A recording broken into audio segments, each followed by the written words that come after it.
ನಮಸ್ಕಾರ. ನಾನು N Suresh, president Karnataka film chamber of commerce. ಇವತ್ತು ನಾನು ಮಗ್ಗಿ ಪುಸ್ತಕ ಅನ್ನೋ ಸಿನಿಮಾದ ಒಂದು ಸಾಂಗ್ಸ್ ಕೇಳಿದೆ. ಅಲ್ಲಿರೋಂಥ ಸಿಚುಯೇಷನ್ ನೋಡಿದೆ.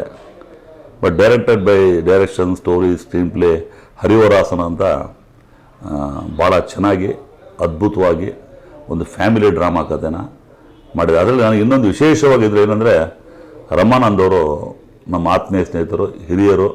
ಚಿತ್ರರಂಗಕ್ಕೆ ಅವ್ರದ್ದೇ ಆದ ಕೊಡುಗೆ ಇದೆ.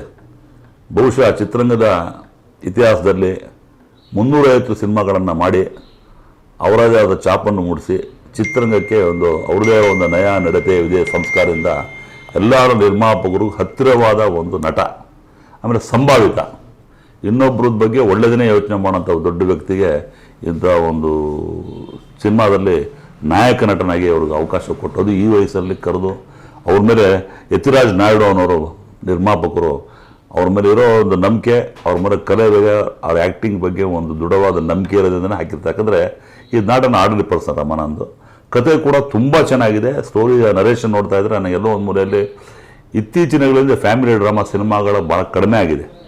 ಇಂಥ ಸಂದರ್ಭಗಳಲ್ಲಿ ಕಂಟೆಂಟ್ ಹಿಡ್ಕೊಂಡು ಅಪ್ಪ ಮಗಳ ಸಂಬಂಧ, ಆಮೇಲೆ ತಾಯಿ ಮಗಳ ಸಂಬಂಧ, ಆಮೇಲೆ ತಾತಂದು ಮೊಮ್ಮಕ್ಕಳು ಸಂಬಂಧ, ಆಮೇಲೆ ಆ ಒಂದು ಡೆತ್ ಸೀನ್ ನೋಡಿ